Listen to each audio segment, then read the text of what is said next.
말씀 다 찾으셨으면 우리 교독하겠습니다. 6절, 7절 제가 먼저 읽습니다. 의에 줄이고 목마른 자는 복이 있나니 그들이 배부를 것이며 긍휼이 여기는 자는 복이 있나니 그들이 긍휼히 여김을 받을 것이며. 아멘. 예전에 한 독일 언론인이 한국에 대해서 쓴 글이 있습니다. 그 당시에 개발도상국이었다가 유일하게 선진국 대열에 들어갈 수 있었던 한국에 대해서 이런 논평을 했더라고요. 한국을 강하게 만든 것은 보릿고개가 힘든 겨울철을 지나고 새로 먹을 것이 나오기 전까지의 굶주림이 그들을 그 어떤 국가에서도 찾아볼 수 없는 성공을 이끌어내겠다. 그는 한국에 놀랄 만한 성공의 근거가 배고픔이었다고 이렇게 평가를 하더라고요. 배고픔이 국민들을 절실하게 만들었고 그것이 발전의 계기가 되었다는 것입니다. 실제로 성공한 이들을 보면 배고픔과 절박함이 큰 역할을 했던 모습들을 이렇게 찾아볼 수가 있습니다. 오늘 본문에도 그것 못지않게 이 절박함에 대해서 이야기를 합니다. 이 말씀을 통해서 우리의 상황을 또 말씀에 비춰서 한번 생각해 볼 수 있기를 원합니다. 첫째, 의에 줄이고 목마른 자는, 오늘 우리가 함께 나눌 복은 의에 관한 복입니다. 본문은 의에 줄이고 목마른 자는 복이 있다고 말합니다. 그렇다면 과연 줄이고 목말라야 하는 이 의는 어떤 의일까요? 의는 헬라어로 디카이오시네라고 표현합니다. 영어로는 보통 이 righteousness라고 이렇게 표현하죠.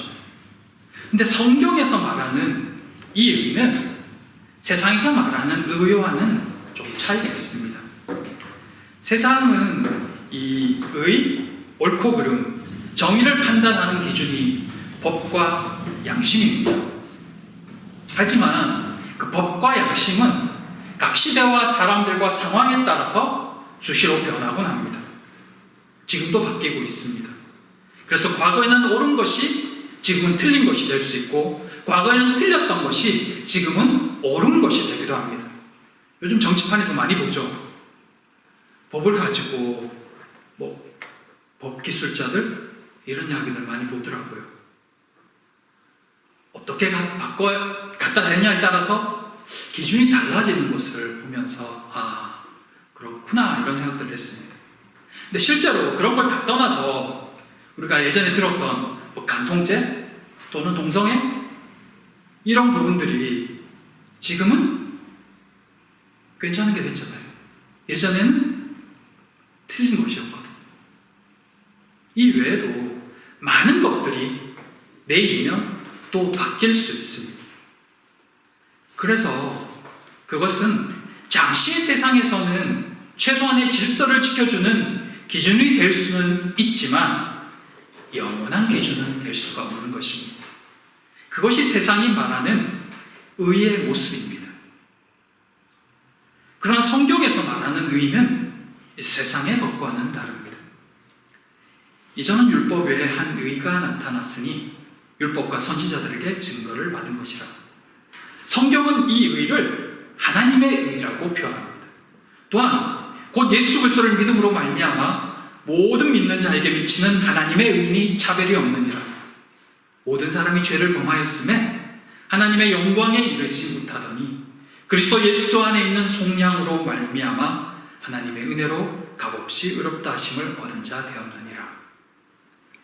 하나님의 의는 예수 그리스도를 믿음으로 말미암아 모든 사람에게 미친다라고 말합니다. 곧 하나님 안에서의 의, 옳고 그름은 예수 그리스도를 믿느냐 안 믿느냐의 문제로 판가름되어진다는 것입니다. 왜 이렇게 말할 수밖에 없냐면 모든 사람은 죄를 지은 죄인이기 때문에 자신의 능력으로는 하나님의 영광에 이르지 못하며 하나님의 의에도 이르지 못하기 때문입니다. 근데 우리가 알다시피 하나님의 의에 이르지 못한다는 것은 곧 영원한 죄인이라는 말이며 그것은 곧 죽음을 의미합니다. 하나님의 의에 이르지 못함으로 그는 죽어야 된다는 것입니다. 영원히 죄인이기 때문입니다. 세상 법정에서 잘못한 자는 감옥에 가지만 하나님 법정에서 죄인은 영원한 죽음입니다. 그들에게 소망은 없습니다. 오로지 영원한 죽음과 형벌만 있을 뿐입니다. 우리에게서는 하나님이 받으실 만한 그 어떤 의도 나올 수가 없습니다. 그것으로 인해 우리는 애통할 수밖에 없는 것입니다. 그런 우리에게 주님의 십자가가 임하고 하나님의 은혜로 우리는 값없이 의롭다 하심을 얻었습니다. 주님의 십자가 보혈로 비로소 우리 안에 의가 시작된 것입니다. 이것이 오늘 주님을 믿고 있는 우리의 영적 상태입니다.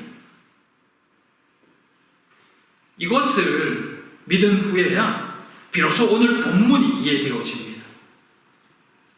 의에 대한 배고픔, 의에 대한 목마름은 살아있는 자에게만 가능한 반응이기 때문입니다. 그래서 오늘 본문은 다른 것도 마찬가지지만 예수 그리스도를 구주로 영접한 이들에게만 해당되는 가능한 말씀이라는 것입니다. 우리가 예수 그리스도를 믿을 때 우리 안에는 하나님의 의가 시작됩니다. 그리고 그 의는 영적인 생명력을 가지기에 그 생명력은 더 큰 의를 사모하게 합니다. 사랑하는 사람들이 늘 같이 있고 싶고 보고 싶어 하듯이 그렇게 우리 안에 있는 의는 더욱 의이신 주님을 사모하고 그분과 동행하며 하나 되기를 갈망하게 만듭니다. 이것이 주님 안에 거하는 이들의 정상적인 반응입니다. 오늘 본문은 의에 줄이고 목마른 자는 복이 있다고 말합니다.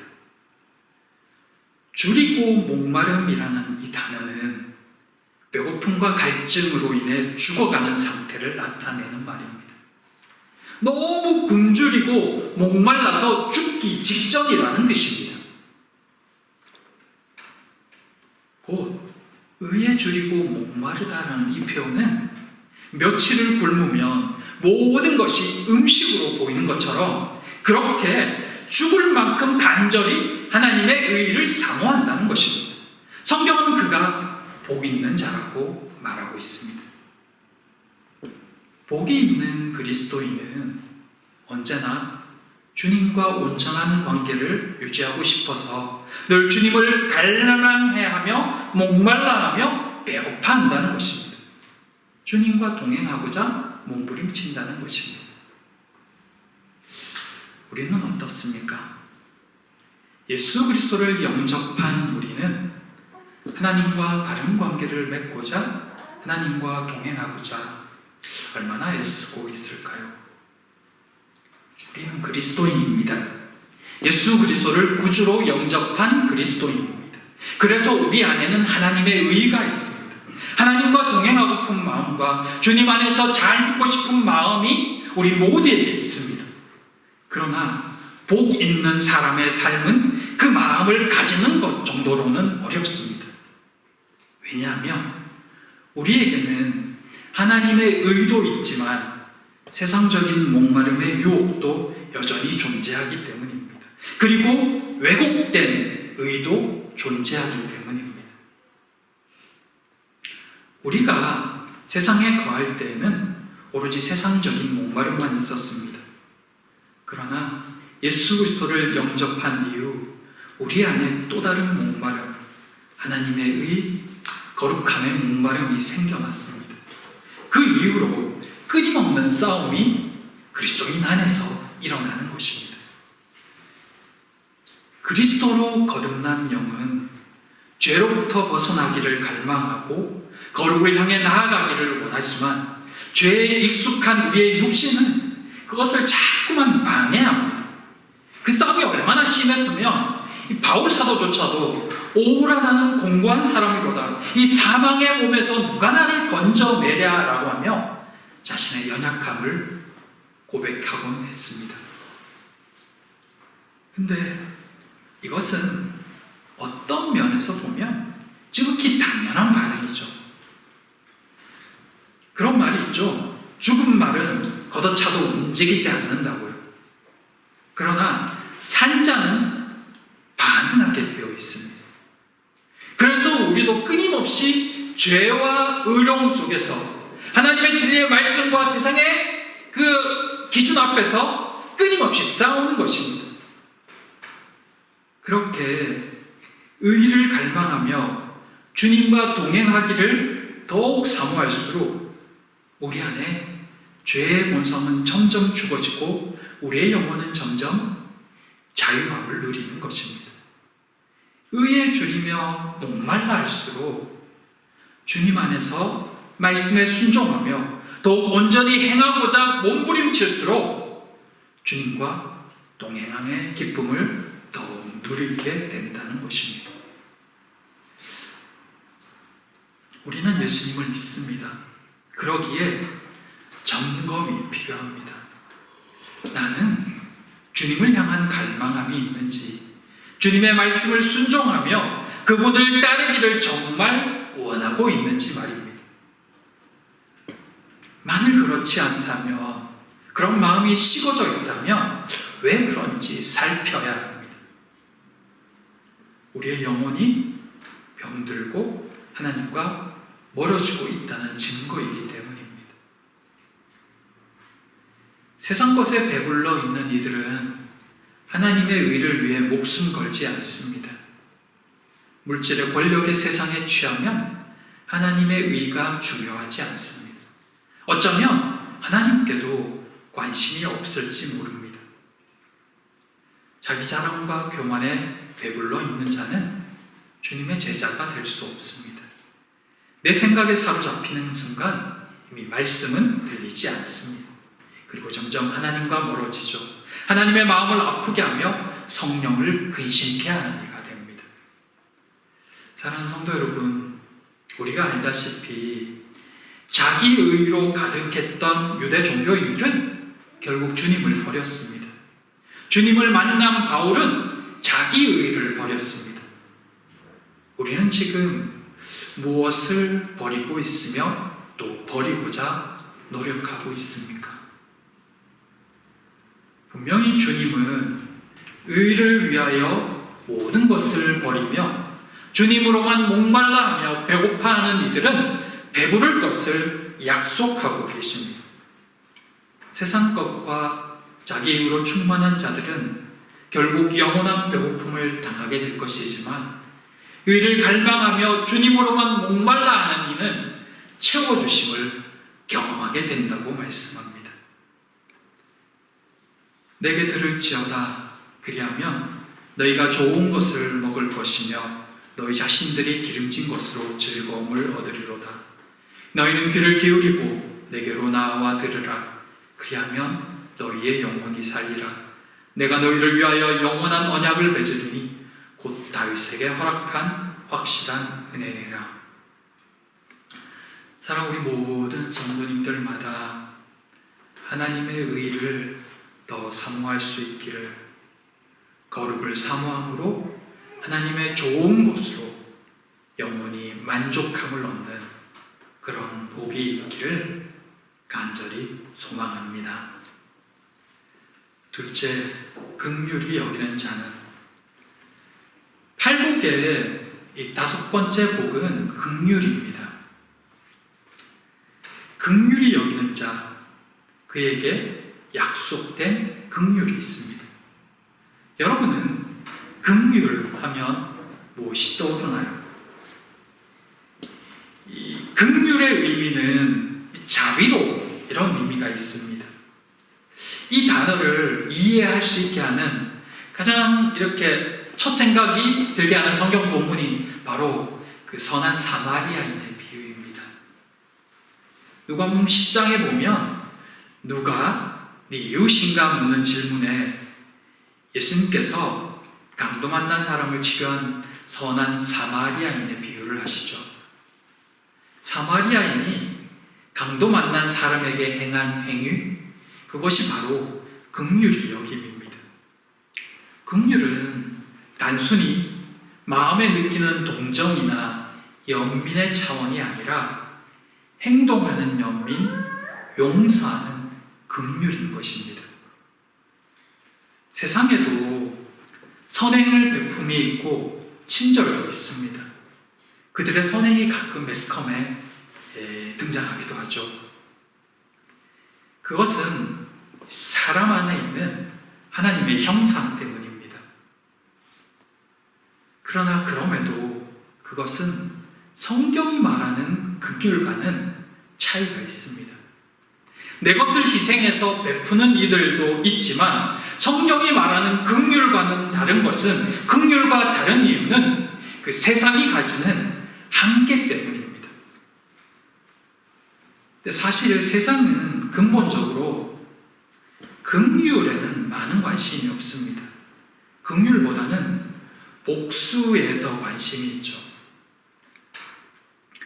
긍휼이란 조건도 대가도 바라지 않는 용서이기에, 나아가 이 긍휼은 나에게 죄를 지은 자를 향한 용서함이기에 이 세상의 가치로는 참 용납하기 힘든 개념이라는 것입니다.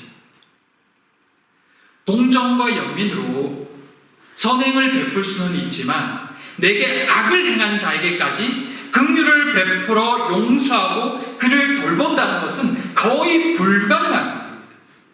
그것보다는 오히려 대를 이은 통쾌한 복수가 더 시원할 것입니다.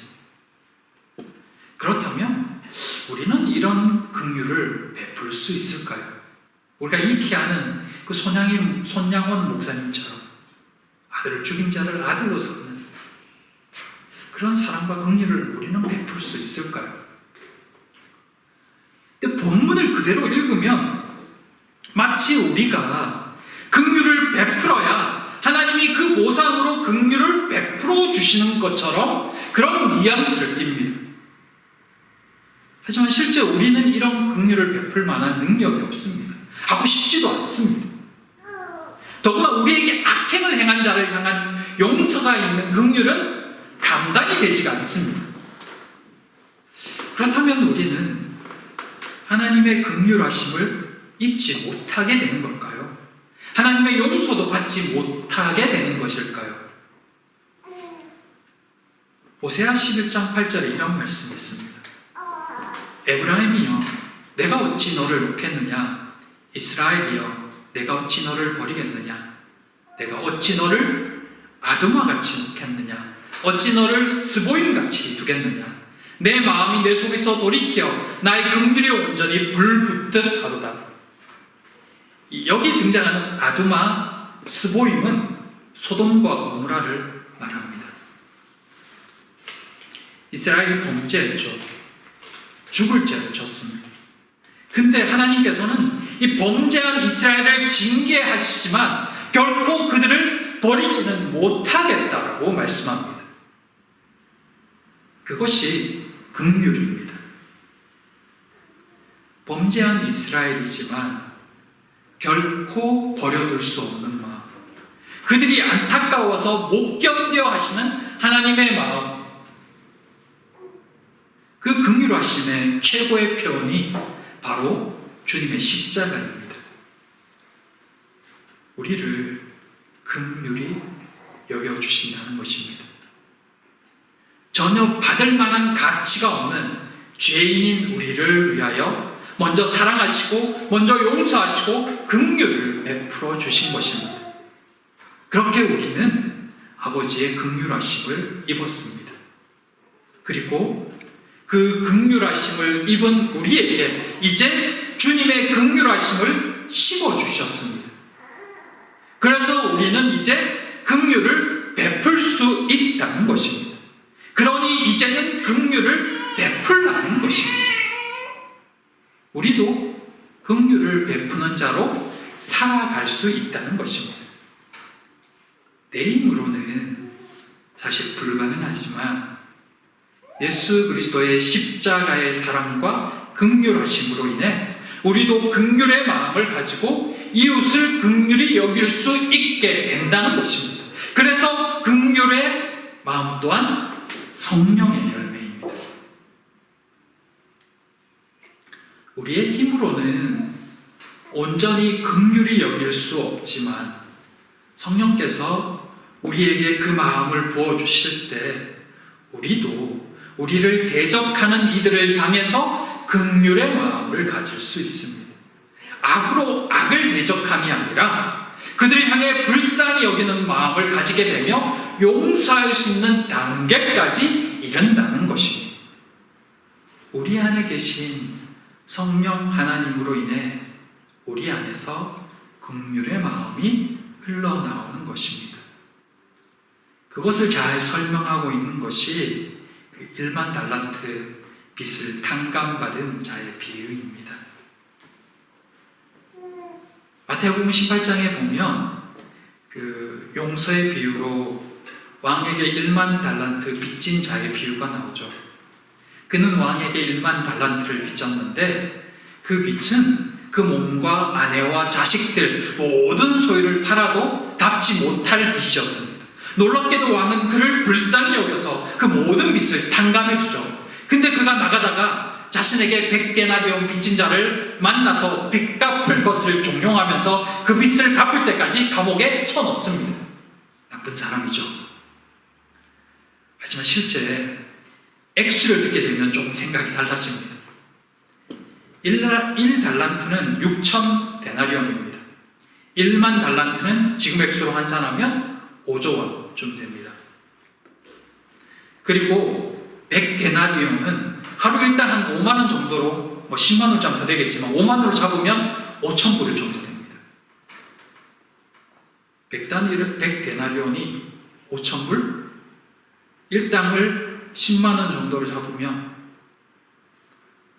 10,000불 정도 됩니다. 분명 100데나리온도 적은 돈이 아닙니다. 한국 돈으로 1,000만 원, 1,500만 원을 내게 빚진 사람을 내가 괜찮아 용서해 줄게? 1만 달란트 5조에 비하면 비교할 가치가 안 되지만 그냥 따지면 500만 원, 1,000만 원 작은 돈이 아니잖아요. 근데 일반 달란트를 생각하면 용서가 가능해진다는 것입니다. 그러면 할 수도 있다는 것입니다. 그래서 우리도 누군가를 향해 용서할 수 있다고 말하는 것입니다. 주님께서 우리에게 긍휼의 마음을 주시기를 구하기 바랍니다. 그리고 그 마음을 주시면 긍휼을 베푸시기 바랍니다.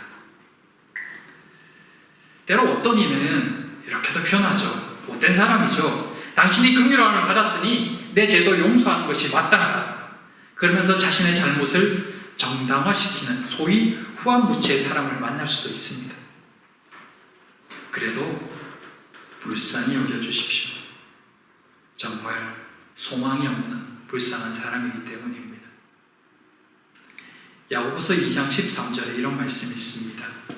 긍휼을 행하지 아니하는 자에게는 긍휼 없는 심판이 있으리라. 긍휼은 심판을 이기고 자랑하느니라. 그들의 마지막 모습입니다. 그러나 그럴지라도 우리는 주님께 긍휼의 마음을 구하고 구해서라도 용서하려고 애쓰시기 바랍니다. 쉽지 않을 겁니다. 100데나리온, 이 5,000불, 10,000불이 적은 돈이 아니시 우리 역시 용서한다는 것이 쉽지는 않을 겁니다. 그러나 그 순간마다 더 큰 긍휼하심을 기억하기 바랍니다. 아버지의 긍휼을 기억함으로 그렇게 아버지께 구하고 구해서 그 마음을 받아 그 순간을 통과하는 순간 하나님의 더 큰 긍휼이 우리를 기다리고 있습니다.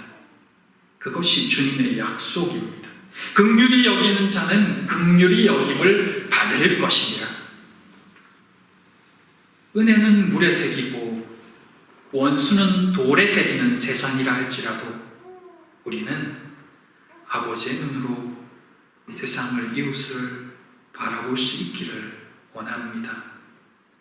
죄 지은 자는 돌로 쳐 죽이던 그 시대에 십자가를 지심으로 죄 지은 자를 용서하셨던 주님의 마음, 그들을 불쌍히 여기셨던 하나님 아버지의 눈, 그 눈으로 세상을 바라보고 사람들을 바라볼 수 있다면 우리 안에 서서히 긍휼의 마음이 자라지 않을까요?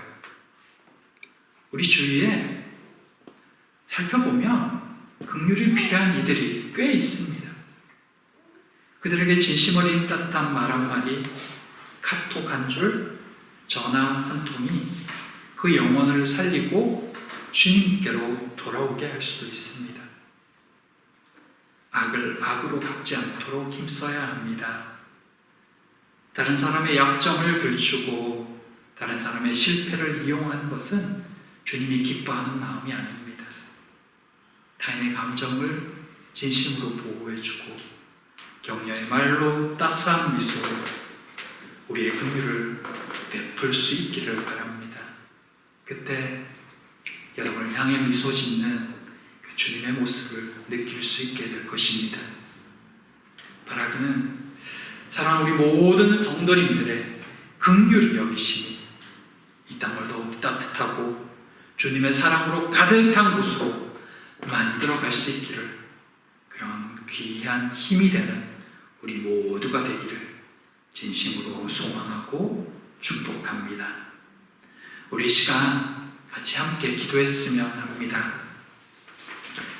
주님의 의, 주님의 긍휼 우리에게 더욱 부어주시기를, 우리의 노력이 아니라 주님의 그 성령의 은혜가 우리에게 부어져서 자연스럽게 그리스도인답게 행할 수 있게 해달라고, 우리를 불쌍히 여겨달라고, 주위의 그 긍휼을 전하는 자가 될 수 있게 해달라고 우리 하나님께 구하면서 또 우리 함께 같이 기도했으면 합니다. 기도하겠습니다. 긍휼이 많으신 아버지를 따라 그 길을 따라가는 저희가 되기를 소망하오니, 하나님 이 긍휼의 은혜를 저희에게 부어 주시옵소서. 이웃에게 사랑을, 은혜를 베풀고 그 마음을 전하는 모든 식구들 되게 하시고, 그를 통하여 주의 긍휼이 필요한 자에게 그 긍휼이 증거되어지고 전해지는 은혜가 있게 하여 주시옵소서. 사랑하는 지체들 한 사람 한 사람 붙들어 주시길 간절히 소망하오며 예수님 이름으로 기도드립니다.